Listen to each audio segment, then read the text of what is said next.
केदारनाथ का नाम दिमाग में आते ही हमारे दिमाग में चारों ओर पहाड़ों से घिरे भगवान शिव के एक अद्भुत, खूबसूरत, पवित्र मंदिर की छवि घूम जाती है। शायद ही कोई ऐसा हो जो केदारनाथ मंदिर के बारे में ना जानता हो। वैसे भी इस मंदिर का इतिहास बहुत ही रोचक है। पर केदारनाथ मंदिर की स्थापना कैसे हुई?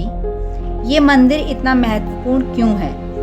इसकी महिमा को लोग अब ज़्यादा क्यों मानने लगे हैं? इस मंदिर की दिशा सबसे अलग क्यों है?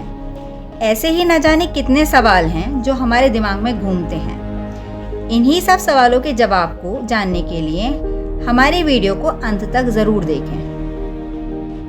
केदारनाथ सबसे अहम हिंदू तीर्थ स्थानों में से एक है। मंदाकिनी नदी के किनारे चौरावरी ग्लेशियर उत्तराखंड में मौजूद केदारनाथ भारत के सबसे ऊंचे ज्योतिर्लिंगों में से एक है।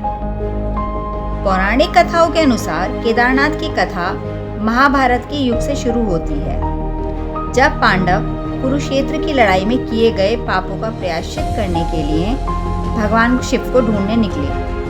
तब शिवजी उनसे छिप गए। शिवजी ने अपना रूप बदलकर एक बैल का रूप धारण कर लिया और उत्तराखंड में छिप गए। जहाँ वे छिपे थे उस जगह को गुप्तकाशी कहा जाता है। जब पांडवों ने किसी तरह भगवान शिव को खोज लिया तो शिवजी जमीन के अंदरूनी भाग में छिप गए, लेकिन उनकी पूंछ और उनका कुबड़ दिख रहा था। तब भीम ने उनकी पूंछ से पकड़कर बैल को निकालने की कोशिश की। इसी द्वंद्व में उनका सिर जाकर नेपाल के डोलेश्वर महादेव में जाकर गिर गया और बैल का कुबड़ एक शिवलिंग के तौर पर स्थापित हो गया। इसी दौरान पहाड़ के दो हिस्से भी हो गए, जिन्हें अब नर और नारायण के नाम से जाना जाता है। यही कारण माना जाता है कि केदारनाथ का शिवलिंग तिकोने आकार का है। ये आम शिवलिंग की तरह नहीं दिखता। इस कथा से ये तो पता चलता है कि मंदिर की स्थापना कैसे हुई, पर केदारनाथ से जुड़े कई ऐसे रहस्य भी हैं जिनका पता आज तक कोई साइंस भी नहीं लगा पाई है। इन सब में महत्वपूर्ण बात एक ये है कि इस मंदिर का निर्माण आज से लगभग 1200 साल पहले हुआ था। इसका निर्माण जिन पत्थरों से हुआ था वो इस इलाके के नहीं हैं, बल्कि ये कहीं और से लाए गए हैं। ये पत्थर इस वजह से भी खास हैं कि मौसम के किसी भी बदलाव का इन पर कोई फर्क नहीं पड़ता। आर्कियोलॉजिकल सर्वे ऑफ इंडिया के सेफ्टी टेस्टिंग में ये मंदिर आज भी पूरी तरह से सुरक्षित है। आज से सैकड़ों साल पहले वहाँ का मौसम तो और भी ज़्यादा खराब रहता था। कहा जाता है कि लगभग 400 सालों तक ये मंदिर बर्फ में दबा रहा, फिर भी इसकी मजबूती में कोई फर्क नहीं आया।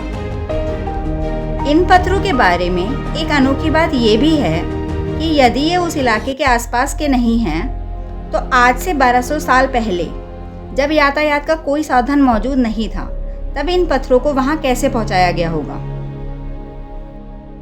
इस मंदिर की एक अनोखी बात इस मंदिर की दिशा भी है।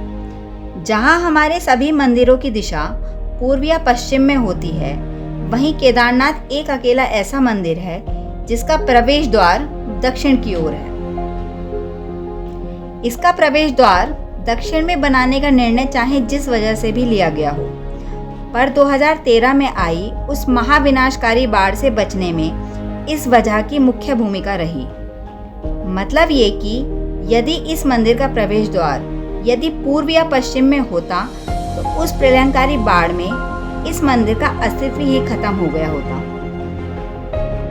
2013 में आई उस महाविनाशकारी बाढ़ को कोई चाहकर भी नहीं भुला सकता। उस बाढ़ ने जहां हजारों जिंदगियां खत्म कर दी, आसपास के सभी गांवों को तबाह कर दिया था, वहीं इस बाढ़ की प्रचंड लहरें इस मंदिर को जरा भी नुकसान नहीं पहुंचा पाई। इस मंदिर को इस विनाशकारी बाढ़ से बचाने में मुख्य भूमिका एक विशालकाय पत्थर की भी थी, जिसे आप कुदरत का करिश्मा कहें या कोई चमत्कार।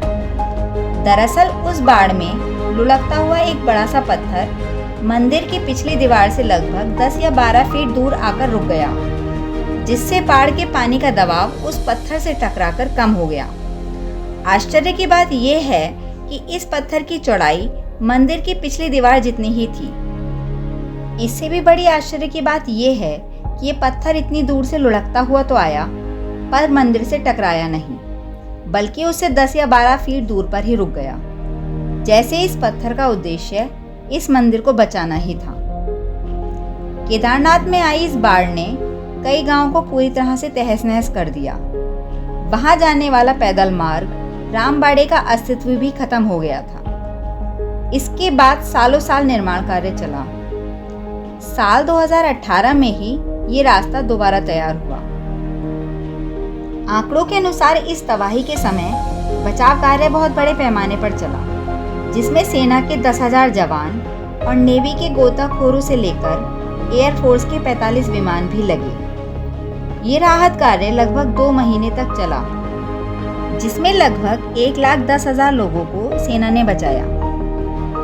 इस आपदा के बाद 2 सालों तक केदारनाथ दर्शन के आने वालों की संख्या में भारी गिरावट आई थी, लेकिन 2019 में पहली बार 10 लाख से भी अधिक यात्री केदारनाथ धाम में दर्शनों के लिए पहुंचे थे, जो कि अब तक की सबसे बड़ी संख्या मानी जाती है। केदारनाथ के बारे में बताई गई ये जानकारी आपको कैसी लगी, हमें कमेंट करके ज़रूर बताएं। साथ ही हमारी वीडियो को लाइक और चैनल को सब्सक्राइब करना ना भूलें।